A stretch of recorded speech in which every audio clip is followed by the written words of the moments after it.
All right, so let's introduce our first guest. We're really excited. We've been trying to get this guy on for a while. He is a expert of all things salary cap.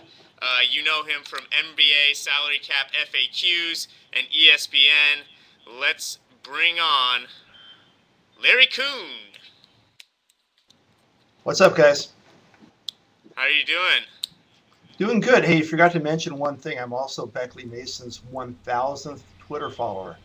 Ah, yes, this was a big deal. He held me over the fire and wouldn't follow me until 999. So that was a big day for me. Well, thank you. So we've got lots and lots to talk about.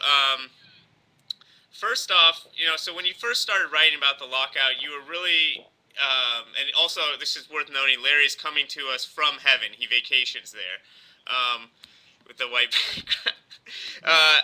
That's right. So a while ago, you started talking about sort of the dollars and cents of the lockout, and really, you kind of have been focusing almost on the behavioral economics. Are we at the point where we need to just kind of throw logic out the window to a degree and just focus on basically personalities and just making deals happen? Well, we're way past the point where arguments in principle matter. So, is the league really losing $300 million? Who cares whether they can justify that or not? They're just going to have to come up with something that they can both live with or both, not hate equally. So we're past that point. We are at the point now, since we're in mediation today and this week, where Cohen's got to work with the people who are in the room. He's got to know what kind of arguments are going to sway people and how to move people. He's, from what I hear, an expert at doing that. He's good at taking people who are stuck in one position, getting them to move. He's good at putting the issues first and foremost. Hey, you're losing money hand over fist, and even if you do hold out for a better agreement later, what you're losing in the meantime is going to overwhelm that. So it's just not worth it. So you have some faith in Cohen?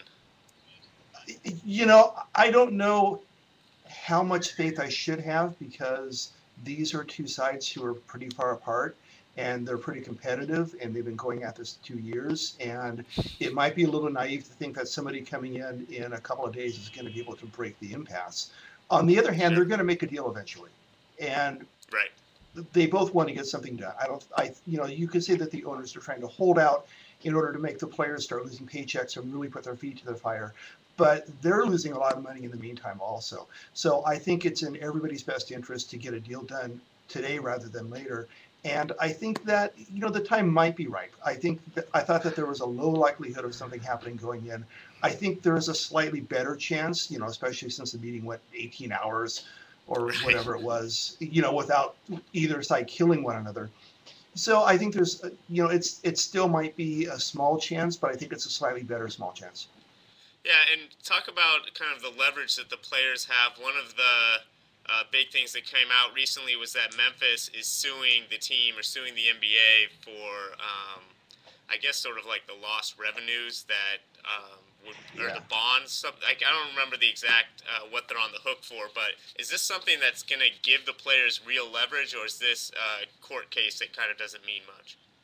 Well, they've always had leverage, and anybody who says that the players don't have any leverage in this situation just doesn't understand the dynamic here, because the players have leverage just through being able to say no. The owners, by not having a season, are losing a lot of money. One of the things is what you mentioned, Beckley, where these arenas are publicly financed, and the cities have to pay on the bonds that they use to finance this arena, and they're counting on the revenue from the NBA teams in order to be able to do that. And that was with the presumption that there were going to be games to play. And if the league is going to not have games, then they're going to take issue with that. Now, anybody can sue anybody for anything, so who knows if they're going to prevail on something like that. But it's certainly something that they're going to go after them against. If not Memphis, then a lot of other publicly financed arenas, cities probably will. So just by that, facilities costs, front office salaries, paying the interest on their own immense debt. Some teams have well over $100 million worth of debt. The team loses a lot of money by being shut down. The players have the leverage by being able to say no and perpetuate that and cause the league to lose more money. Okay. This is an interesting point you made in a chat on Hoops World. I'm just going to quote it basically. To have robust revenue sharing, teams would need to pay more tax. Spending would have to go up. This is if taxing was, if the revenue tax was based on luxury tax. Plus, compare taxpayers with market size. Teams like Chicago in a huge market rarely ever pay tax. I think it's better to level the playing field with direct revenue sharing, where the money going in and out of the system is based on market size and a team's ability to maximize it.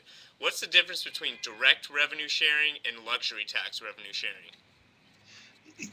How does it influence contracts? Sorry. Yeah, one of the goals of luxury tax is supposed to be able to be a form of revenue sharing. You're taking money from the teams that are spending a lot and giving it to the teams that aren't. And that's supposed to correlate to taking money from the teams that have money and giving it to the teams that don't have money. That correlation is not always absolute. So you get teams like, I gave an example of Chicago, where they're in a huge market and they're not really spending a lot of money on luxury tax just by their personal choice. So you can sort of opt out of that system and keep all your revenue for yourself. The other thing is that it's sort of cross purposes, because the other point of the luxury tax is that it's supposed to dissuade spending. It's supposed to encourage teams to spend less. Well, if you're in a luxury tax situation, you're trying to get the teams to spend more. So by the luxury tax being successful for one purpose is less successful for the others. I think it's better to just do what the league is talking about doing, and which I originally thought they were talking about doing instead of luxury tax, was just to have direct revenue sharing. On the basis of how big your market is and how much money revenue potential you have and how much you're maximizing the opportunity you have in being in the market that you're in, share it with the teams that don't. So a team like, the Lakers, who has, a $400 billion contract, over the next 3 million years, has to share some of that money that they're getting with teams like a Milwaukee, who, couldn't charge as much for a finals game as the Lakers could charge for a preseason game. Mm-hmm. Right. No, I think that makes a lot of sense. So here's a couple questions for you, and I'm just gonna read them both at the same time and just see what you think. So, what's more important to the players? Do you think it's money or guaranteed contracts? And what's more important to the owners, money or competitive balance / getting rid of guaranteed contracts? And is it really possible to prioritize for either side? The cynic is going to say that the owners are saying competitive balance, because it means that they're going to get their hands on more money. The optimist says, the league really does need that fix. A team in a small market, unless they do things perfect, unless they're like a San Antonio, aren't really going to be able to compete, because once you get close to a championship, you're going to have to spend money. You're going to have to be a taxpayer. That's another problem with the luxury tax, is that it didn't really dissuade spending, because the teams that were close to a championship just saw it as part of the cost of doing business, and they always bit the bullet and spend it. So with the league, it's obviously money. The league says they're losing money. They've provided documentation to substantiate it. 370, 340, and $300 million over the last 3 years. So, and the Players Association agrees, yes, the league is losing money. So the league needs to fix this system.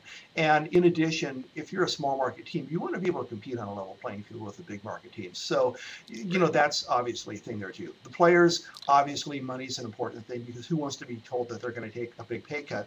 But they also see it as things that the players before them have fought hard for. Guaranteed contracts, things like that. And they don't want to just have to give it back, because they're also conscious of the future players too.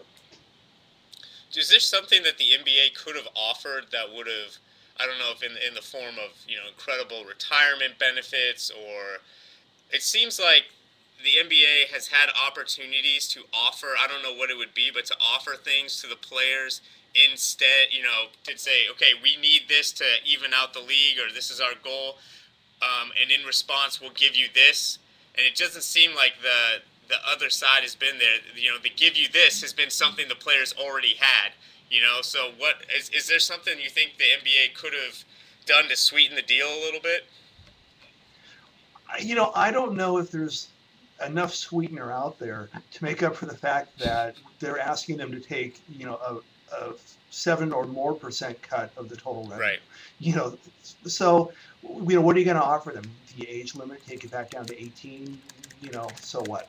Other right. things, retirement benefits, things like that. Well, the retirement benefits are paid by the players anyways.